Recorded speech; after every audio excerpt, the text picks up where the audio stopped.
이렇게 사도 바울은 회당에 들어가서 복음을 전했는데 그가 전했던 복음의 내용, 그것은 오늘 본문에 기록되어 있지는 않습니다. 아마도 저 데살로니가 지역에서 전했던 그 복음의 메시지와 다르지 않을 겁니다. 구약 성경 가지고 예수가 곧 메시아다, 그 메시지를 전했을 것으로 추측할 수 있습니다. 그런데 오늘 본문에서 강조하고 있는 것이 있어요. 그것은 어떤 메시지를 전했는가가 아니고 그 메시지를 받아들이는 청중들의 태도, 베레아 지역에 있는 그 말씀을 받는 사람들의 그 태도를 강조하고 있습니다. 그래서 11절 말씀해 보시면 베레아에 있는 사람들은 데살로니가 있는 사람들보다 더 너그러워서 간절한 마음으로 말씀을 받고 이것이 그러한가 하여 날마다 성경을 상고함으로 라고 기록하고 있습니다. 여기서 더 너그러워서라는 표현은 지난주에 말씀드린 바와 같이 어떤 편견이나 선입견으로부터 자유롭다라는 의미입니다. 그래서 이 말씀을 다시 한번 풀어보면 베레아 사람들은 기본적으로 진리를 사모하는 열정적인 마음이 있었고 또 선포되는 말씀이 성경에 부합하는지 편견 없이 그것을 연구하고 또 조사하는 태도를 가지고 있었고 그 결과 성경적이라면 기꺼이 그것을 수용해서 삶의 방향을 전환하는 그런 열린 마음을 가지고 있었다라는 뜻입니다. 자, 그들에게는요, 성경이 최고의 권위였어요. 그리고 모든 선택과 결정의 기준이 성경이었습니다. 그래서 성경이 답이 되는 삶을 추구했던 겁니다. 그 결과를 12절 말씀에 기록하고 있는데 그 중에 믿는 사람이 많고 또 헬라의 귀부인과 남자가 적지 아니하나 라고 기록되어 있습니다. 헬라어 원문에 보면 이 구절 맨 앞에 그래서 참으로라는 표현이 들어 있습니다. 우리말 성경에는 생략된 것이죠. 그래서 참으로 그 중에 믿는 사람이 많고라고 번역할 수 있습니다. 그러니까 결국은 그런 겁니다. 이 말씀에 대한 좋은 태도를 가지고 있었기 때문에 그 결과 많은 유대인들이 또 헬라의 귀부인들과 남성들이 예수님을 메시아로 영접할 수 있었고 또 그런 어떤 믿음뿐만 아니라 아주 충분한 영적인 이해를 갖게 되었다는 내용이 바로 12절의 말씀입니다. 이 선포되는 하나님의 말씀이 듣는 청중들의 마음속에서 내면화되는 것이 굉장히 중요합니다. 지난주에 제가 어떤 설교를 했는지 혹시 기억하시나요? 아마 대부분 다 많이 잊어버리실 것 같아요. 그래서 자연스러운 현상이긴 합니다. 잊어버리는 것이. 그러나 이 말씀을 받을 때 그것을 내가 내면화할 수 있어야 돼요. 그 말씀을 받고 깊이 묵상하고 또 그것을 곱씹고 삶에 적용하고 그런 과정들이 있어야만 합니다. 그래야 우리의 삶에 더 큰 열매와 영적인 성장이 일어납니다. 그래서 내면화해야 외향화가 되는 거예요. 말씀을 깊이 먹어야 삶으로 드러납니다. 존재로 드러납니다. 그래서 말씀을 전하는 자의 태도도 중요하지만 말씀을 받는 성도들의 태도가 동등하게 중요할 수 있겠다라는 생각을 해봅니다. 이덕주 교수가 쓴 한국교회 처음 이야기라는 책이 있는데요. 이 책에 보면 과거 우리 선조들의 불과 이제 한 40-50년 전 이야기죠. 우리 선조들이 성경을 대하는 태도가 얼마나 귀했는지를 발견할 수 있습니다.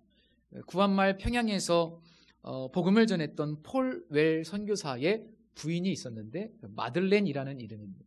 그 마들렌이라는 사모님이 우리나라에 이제 전도 부인, 옛날에는 전도 부인이 있었어요. 전도하는 그런 여자분들이죠.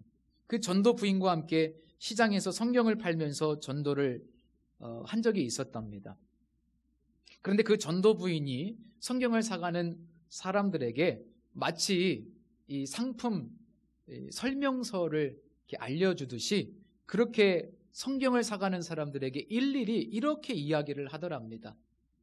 아이들이 훼손하지 못하도록 성경은 반드시 선반 위에 모셔놓아야 하고, 성경을 옮길 때는 항상 두 손을 사용해야 한다 라고 이렇게 성경을 사가는 사람들에게 주의를 계속 주더랍니다. 그리고 그 모습을 본 이 마들린 사모님께서 너무 큰 감동을 받으셨답니다. 그렇게 성경을 이제 전도 부인과 함께 팔면서 전도하고 있는데, 잠시 후에 어떤 사람이 와서 성경을 사가려고 하는데요, 이 전도 부인이 성경을 팔지 않더랍니다. 당신에게는 팔지 않겠다고. 그래서 왜 그런가 이제 이 마들렌 사모님이 궁금해서 나중에 물어본 거예요. 왜 저 사람이 성경을 좀 많이 사가려고 하는데 팔지 않았느냐 물었더니 이 전도 부인이 이렇게 대답을 했답니다. 저 사람은 교인이 아닙니다. 교인도 아닌데 성경을 왜 그렇게 많이 사가려고 하느냐고 물었더니, 집에 도배를 해야 되는데 성경이 지물표 종이보다 값이 싸니까 성경을 사다가 도배를 하려고 한다고 해서 그럴 수는 없다고. 성경은 하나님의 말씀인데 이 책을 훼손하면은 당신도 해를 입을 거라고 경고를 주고 돌려보냈습니다. 이렇게 얘기를 하더랍니다. 우리나라는요, 기본적으로 경전이라고 하는 것을 소중히 여기는 문화가 있었어요. 제 어린 시절의 기억도 그렇습니다. 우리 할머니, 할아버지 신앙생활 하신 것을 보면 소중히 여겼던 기억이 있습니다. 우리는 성경을 대하는 태도가 어떤지, 그리고 성경 말씀을 듣는 태도는 어떤지, 그 김덕주 교수의 이야기에 의하면 과거 우리나라에는 사경회라는 또 훌륭한 전통이 있었다고 합니다. 그야말로 경전을 배우는 시간이죠. 아무리 짧아도 일주일, 길면 막 보름씩 사경회를 했다고 그래요. 저의 기억에는 이런 기억은 없습니다. 저는 젊기 때문에. 근데 이 선교사님들이 농한기 때 우리나라 사람들이 그 막 양식을 짊어지고, 심지어는 이불까지 짊어지고 수백 리길도 마다하지 않고 그 복음을 전하는 곳에 가서, 메시지를, 성경을 가르치는 곳에 가서 막 열흘씩 혹은 막 2주일씩 말씀을 배우는 자리에 간 겁니다. 거기서 직접 자면서 밥을 해 먹으면서 솥단지를 들고 다녔답니다. 참 놀랍지 않습니까? 그 선교사님들이 너무 감동을 받은 거예요. 성경을 그렇게 열심히 배우는 우리 한국교회 신자들의 모습을 보면서 너무나 감동을 받아가지고, 우리나라 처음 들어온 그 언더우드 선교사 있죠? 그분이 이런 기록을 남겼습니다. 제가 읽어드리겠습니다. 한국인들은 며칠씩 걸어서 사경회에 참석하는데 웬만한 어려움은 거뜬히 견뎌내고 있으며 250명에서 많을 때는 1180명씩 모여 열흘에서 열나흘 동안 성경을 배웁니다. 이 같은 대규모 사경회에 참석했던 사람들은 고향으로 돌아가 소규모 사경회를 개최하였는데, 북부 지역의 어느 선교지에서는 1년 동안 이 같은 소규모 사경회를 192회 실시해서 연인원 10,000여 명을 기록하였습니다. 라는 정말 놀라운 기록이 있습니다. 저는 이 초대교회 역사를 이렇게 읽어보면서 굉장히 큰 충격과 도전을 많이 받았어요. 우리 한국교회 안에는 열정적인 기도의 유산이 있습니다. 정말 한국교회만큼 뭐 새벽에 모여서 저녁에 모여서 통성기도하는 그런 DNA, 한국교회밖에 없어요. 그렇지만 또 하나의 중요한 유산이 있는데, 그것은 이렇게 성경을 사랑하고 성경을 배우는데 열심히, 이런 영적인 유산이 우리나라에 있었던 겁니다. 그래서 아마 우리나라가 이렇게 크게 부흥하고 성장한 것이 아닌가 하는 생각이 들어요. 이런 전통 우리가 회복해야 된다고 생각해요. 회복해야 될 줄로 믿습니다. 그런 열정이 좀 있어야 돼요. 그래서 오늘 이 말씀을 통해서 우리가 성경을 정말로 사랑하는 마음을 회복하고 귀하게 여겼으면 좋겠어요. 성경 그냥 일주일 동안 한 번도 안 보고 주일날 올 때는 먼지 탁 털고 교회 가지고 오는, 요즘에는 성경도 잘 안 가지고 다니죠. 참 그런 모습, 이게 어떤 그냥 무심코 이런 일들이 그냥 진행되고 있는데, 과연 내가 성경을 하나님의 말씀으로 귀하게 여기고 최고의 가치로 여기며 그렇게 사랑하고 있는가?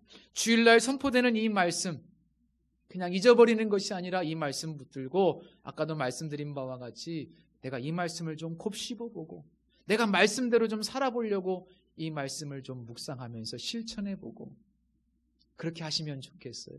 그렇게 하시다가 목장 모임에 이제는 가셔서 내가 받은 은혜를 내가 적용하고 실천했던 것, 내가 이런 것들을 깨달아서 이렇게 살아보려고 몸부림쳤던 것을 좀 나누시고 서로를 좀 격려하시고 자극하시면 좋겠어요. 그래야 내가 영적인 성장이 더 일어나는 것이고 또 우리 교회 전체의 영적인 성장이라는 시너지가 바로 그런 문화에서 발생하는 겁니다. 그래서 교회가 말씀으로 계속해서 활기를 띠고 뜨거워지고 모이면 말씀 나눔 하셔야 돼요. 듣는 것에만 익숙한 성도들이 굉장히 많습니다. 그러나 거기서 더 한 발짝 나가셨으면 좋겠습니다. 네. 갑자기 분위기가 좀 무거워지네요. 부담을 드리는 것. 이렇게 예상치도 못했던 베레아 지역에서 엄청난 부흥의 역사가 일어나게 되는데 그 소문이 거꾸로 85km 떨어진 데살로니가 지역에 전파됩니다. 이방인들은 그렇다 할지라도 유대인들마저 예수가 메시아라는 이 사도 바울의 메시지에 설득되었다는 소문이 이 데살로니가 지역에 퍼졌을 때요, 이쪽에 있었던 강경파 유대인들은 분노하게 돼요. 그래서 85km 거리를 마다하고 또 불량배들을 불러가지고 여기 베레아까지 와서 막 행패를 부리고 큰 소동을 일으킵니다. 그리고 아마 이 사도 바울 이놈을 잡아서 우리가 좀 어떻게 해야 되겠다 그런 마음을 먹지 않았겠습니까? 막 눈에 불을 켜고 사도 바울을 찾아다녔겠죠. 그런데 이 사실을 눈치챈 이 베레아 지역의 그리스도인들은 재빨리 사도 바울을 저 바닷가 항구 근처로 숨깁니다. 그리고 기회를 봐서 배가 딱 도착했을 때 사도 바울을 배에 태워가지고 여기서부터 300km가 넘어요. 아테네까지는 그 먼 백길로 함께 동행하면서 사도 바울을 멀리 피신시켜버려요. 15절 말씀을 통해서 추측해보면 아마도 사도 바울만 급하게 피신해야 될 정도로 상황이 매우 위급했던 것으로 보입니다. 사도 바울은 데살로니가와 베레아 지역에서 계속해서 이제 쫓기는 삶을 살게 되는데 오늘 본문을 감싸고 있는 10절과 15절 말씀, 처음과 끝에 이 말씀에 보면 그 사도 바울의 피난길, 쫓기는 여정 속에서 함께했던 무명의 그리스도인들의 활약이 기록되어 있습니다. 이 부분이 오늘 본문에서 눈여겨볼 대목입니다. 특히 베레아의 그리스도인들은 바울을 마치 하나님의 사신과 같이 존귀하게 여기면서 저 멀리 300km가 넘는 아덴까지 그 먼 백길을 함께합니다. 홀로 도망치지 않고 그 고독한 길을 함께하는 것을 봅니다. 자, 이 부분에서 우리는 베레아 사람들이 사도 바울에게 보였던 깊은 관심과 사랑이 무엇으로 말미암는지를 한번 짐작해 봐야만 합니다. 어떤 신학자는 이렇게 표현했습니다. 하나님의 말씀을 맡은 자, 이 하나님의 말씀을 맡은 자라는 표현은 유대인을 나타내는 관용적인 표현입니다. 자, 하나님의 말씀을 맡은 자로서 자신들을 하나님의 말씀을 들은 자가 되게 해준 것에 대한 공경과 애정이었다라고 표현합니다. 즉 그들에게 최고의 가치인 이 성경 말씀을 통해서 최고의 진리인 예수가 바로 메시아라고 하는 사실을 들려주고 그 사실을 믿을 수 있도록, 들어야 믿을 수 있지 않습니까? 그 믿을 수 있도록 은혜를 주시고, 그래서 이 귀한 진리를 우리에게 전해준 사도 바울에 대한 존경과 애정, 그리고 그가 또 다른 곳에서도 이 귀한 진리 생명의 말씀을 전할 수 있도록 하기 위해서 섬김, 그리고 헌신이 이 14절과 15절 말씀 속에 들어 있다는 겁니다. 저는 데살로니가와 베레아 지역의 이 무명의 그리스도인들을 보면서 복음의 은혜를 경험한 사람들이 반드시 해야 될 중요한 사명이 있다는 것을 깨닫습니다. 그것은 바로 복음을 위한 고난에 동참하는 겁니다. 복음을 위한 고난에 동참하십시오. 그것이 바로 복음을 받아들인 자들의 마땅한 태도였다는 것을 누가는 기록하고 있습니다. 지난 시간에 말씀드린 바와 같이 데살로니가의 야손과 몇몇 그리스도인들은 목숨을 걸고 사도 바울을 지켜냅니다. 그리고 고발까지 당하는 수모를 대신 겪습니다. 이 베레아의 그리스도인들 역시 목숨을 걸고 사도 바울을 피신시켰고, 그리고 아덴까지 수백 킬로의 백기를 홀로 보내지 않고 그와 동행하는 수고를 감당하면서 사도 바울의 고난에 동참하는 것을 볼 수 있습니다. 이렇게 복음을 위한 고난에 동참했던 수많은 무명의 그리스도인들 덕분에 사실 우리도 예수님을 믿게 되고 이 자리에서 하나님을 예배하게 된 줄로 믿습니다. 누군가의 무명의 헌신자들이 있었어요. 아까 말씀드린 바와 같이 수많은 전도 부인들이 활동을 했고요. 우리나라 기독교 역사에 보면 또 우리나라에만 있었던 권서인들이 있었습니다. 성경을 지게에다 지고 방방곡곡 다니면서 그 성경을 팔면서 전도했던 사람들이 있어요. 우리나라에만 있는 독특한 문화예요. 권서인. 이렇게 놀라운 무명의 헌신자들이 우리 한국교회 역사에 많이 있었어요. 그들의 수고가 있었기 때문에 오늘날 우리가 있는 것이죠. 그렇다면 이제 우리의 사명은 뭘까요? 우리의 사명은 그 생명의 말씀이 나를 통해서 다른 곳으로 흘러갈 수 있도록 이제 내가 그 수고를 감당하고 헌신하고 참여하는 겁니다. 그것이 우리가 해야 될 일이에요. 내가 할 수 있는 나만의 방식으로 복음을 위한 고난에 참여하는 것, 그것이 또한 그리스도의 고난에 동참하는 것이기도 합니다. 고린도전서 9장 23절 말씀에 보면 사도 바울은 이렇게 고백합니다. 나는 복음을 전하기 위해서는 무슨 일이라도 하고 있습니다. 그리하여 그들과 다 같이 복음의 축복을 나누려는 것입니다. 사도 바울의 고백을 한번 잘 경청해 보십시오. 나는 복음을 전하기 위해서 무슨 일이든 한답니다. 언제나 어떤 상황에서도 아무것도 하지 않는 것이 아니라 그 속에서 내가 무엇을 할 수 있는지를 찾고 복음이 증거되는 일이라면 아주 작은 일이라도 나는 복음을 전하기 위해서는 무슨 일이든 합니다. 그래서 오늘 우리도 하나님의 은혜를 받은 자들로서 스스로에게 한번 이렇게 질문하시면 좋겠습니다. 이 질문을 계속 가지고 사셔야 돼요. 나는 은혜를 받은 자로서 나를 통해서 하나님의 복음이 흘러갈 수 있도록 나만의 방식으로 내가 할 수 있는 일은 무엇일까? 내가 섬길 수 있는 일은 무엇일까?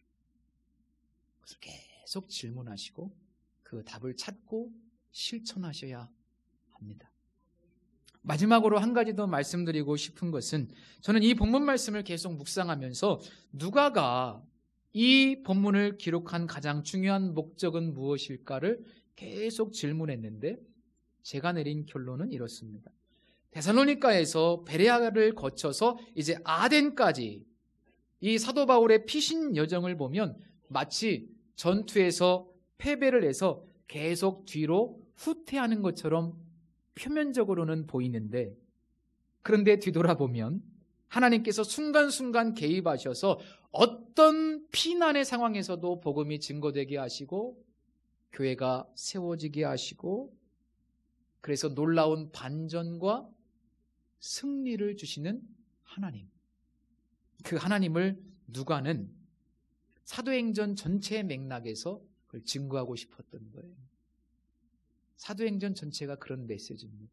어떤 핍박이 있어도, 어떤 방해가 있어도, 어떠한 고난이 있어도, 어떤 어려움이 있어도 마치 뒤로 물러가는 것처럼 보이고 후퇴하는 것처럼 보이고 피하는 것처럼 보이지만 아니요. 그러나 하나님은 사도 바울과 함께 하셔서 그가 가는 곳마다 복음의 씨앗이 퍼지게 하시고 패배가 아니라 마침내 승리를 주시고 이 역전의 신비를 허락하시는 하나님의 놀라운 은혜, 그것을 누가는 이 말씀을 통해서 우리에게 메시지를 남기고 싶었던 것 같습니다.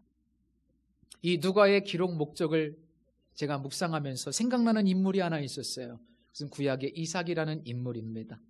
창세기 26장에 보면 가나안 땅에 흉년이 들죠. 그래서 이삭은 저 애굽으로 내려갈까라고 하는 고민을 잠시 합니다.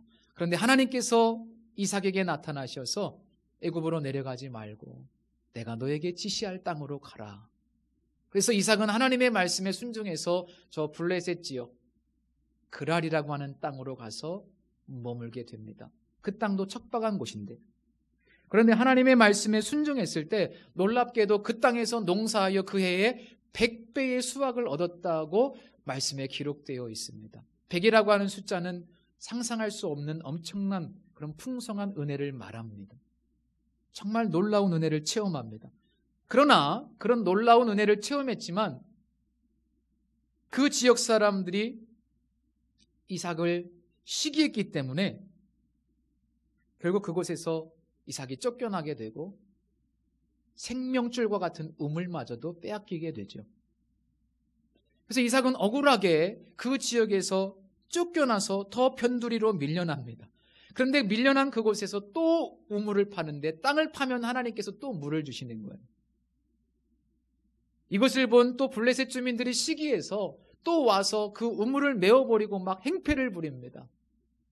그러니 이삭은 또다시 이 땅의 주인이 아니니까 또 밀려나요. 변두리로.